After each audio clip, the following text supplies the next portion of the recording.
안녕하십니까. 오늘은 제 121강 원양이정의 명리산책을 시작하겠습니다. 지난 시간에 이어서 특수일주 자체 구성격을 하고 있는데요.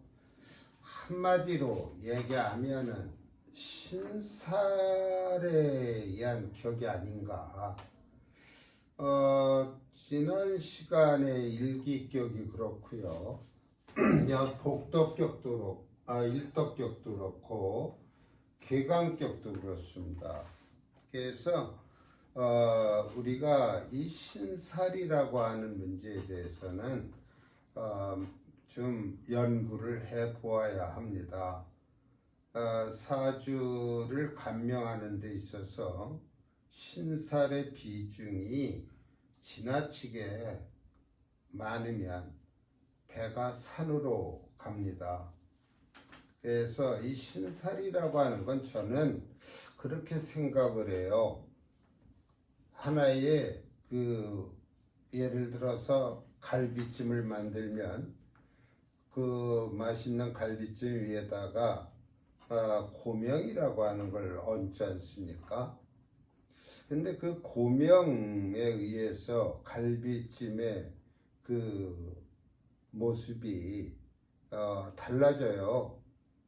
쉽게 얘기하면은 더 맛있는 갈비찜으로 보일 수도 있고, 오히려 고명을 얹지 않은 것만 못한 경우도 있습니다. 그것은 아마 신살에서 길신과 흉신이 있는데 그 영향과 같다고 볼 수 있겠습니다.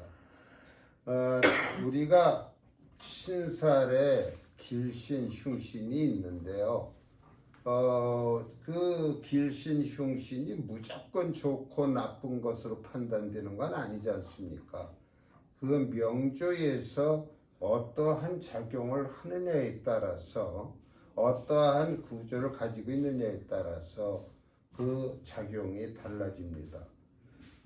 이 특수격 중에 제일 아마 그 판단이 애매모호한 것이 특수일주에 의한 자체 구성격이 아닌가, 그렇게 보아집니다. 상식으로 알아두시기 바랍니다.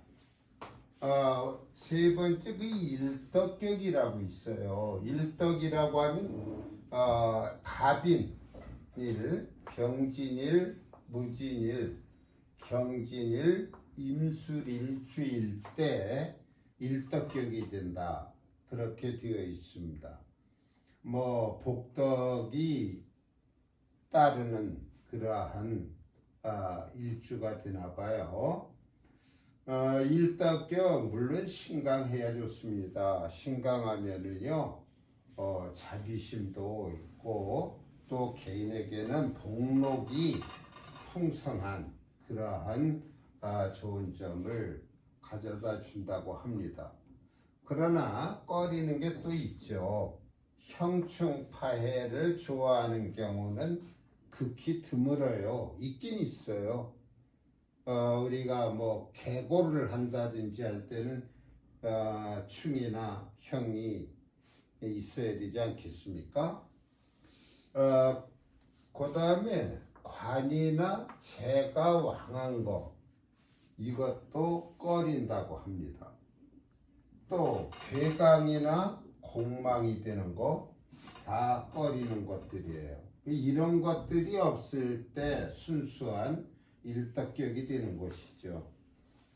그리고 이런 일덕을 거듭 만나면, 그러니까 기둥이 다 일덕에 해당되는 기둥을 만나게 되면 아주 좋다고 합니다.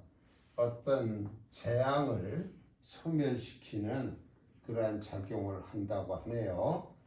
자, 여기 일덕격의 예시를 들어봤습니다. 의류, 경진 51만 8,400여 개의 명조 속에 이러한 명조가 없으란 법도 없는 거죠. 이럴 때 천간은 을경합 이렇게 됩니다. 그래서 을경합으로 돼서 전부 금기로 형성이 되고, 이 밑에도 진유합, 이 진유합이 돼서 전부 금이 돼버려요.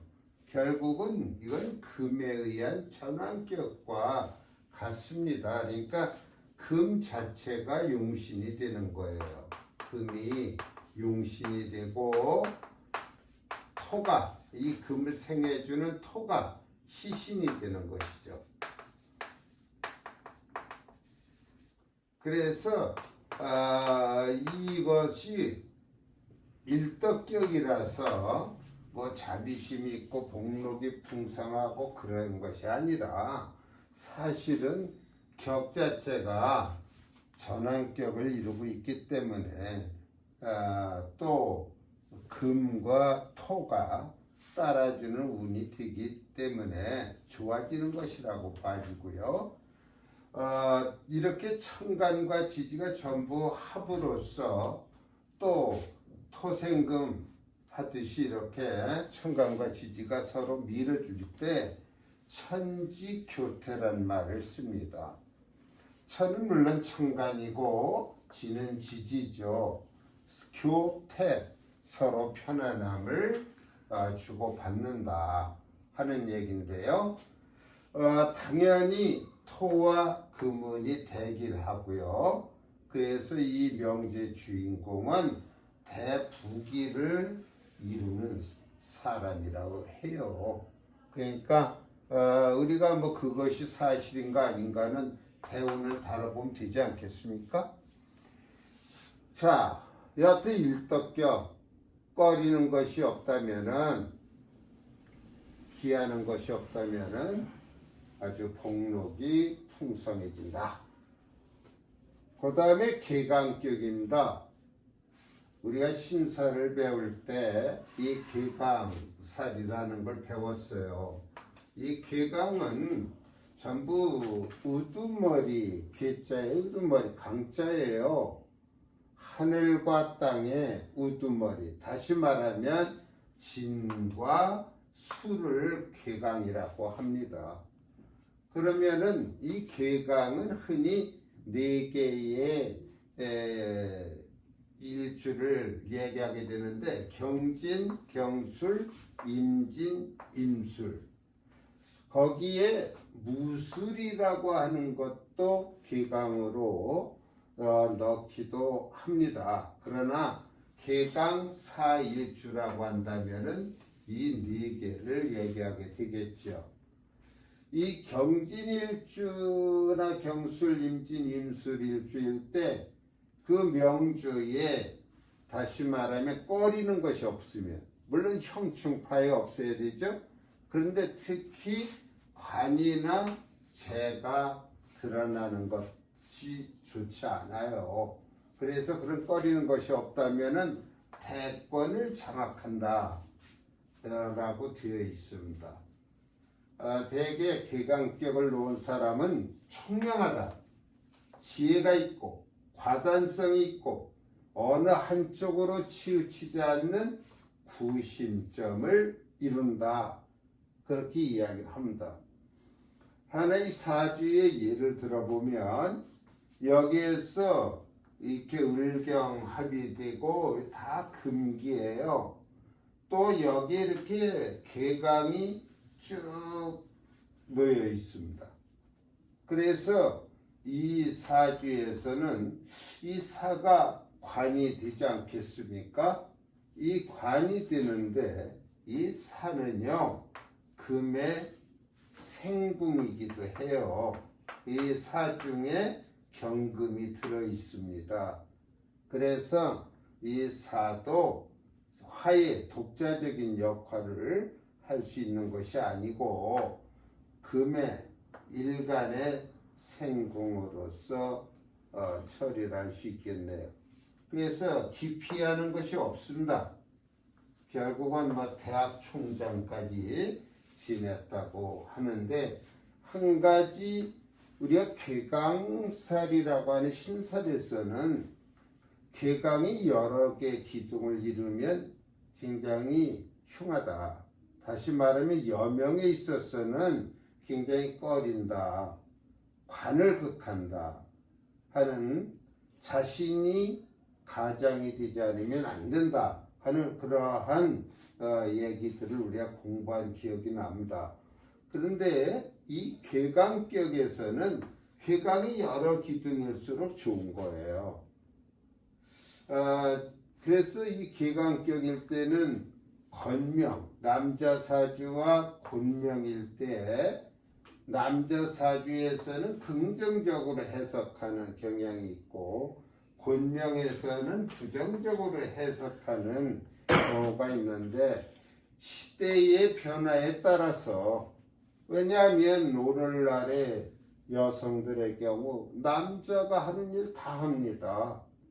또 여자가 하는 일 남자가 다 해요.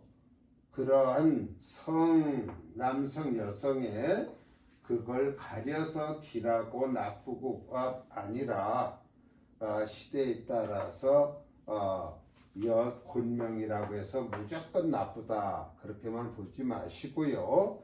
이 곤명 또한 괴강이라고 한다면, 괴강격이라고 한다면 그 격에 맞는 직업이라든가 그런 역할, 아니 뭐 여성이 가장이 되면 어떻습니까? 그렇게 긍정적으로 보셔야지. 뭐 공방살이 팔자가 된다, 뭐 남자를 극한다, 그런 식으로 남자를 뭐 저 세상으로 보내는다, 뭐 그런 얘기를 많이 하지 않습니까?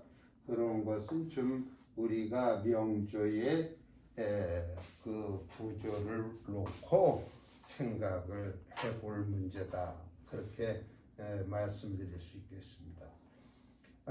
이렇게 해서 오늘 또 두 가지의 특수격을 살펴보았고요.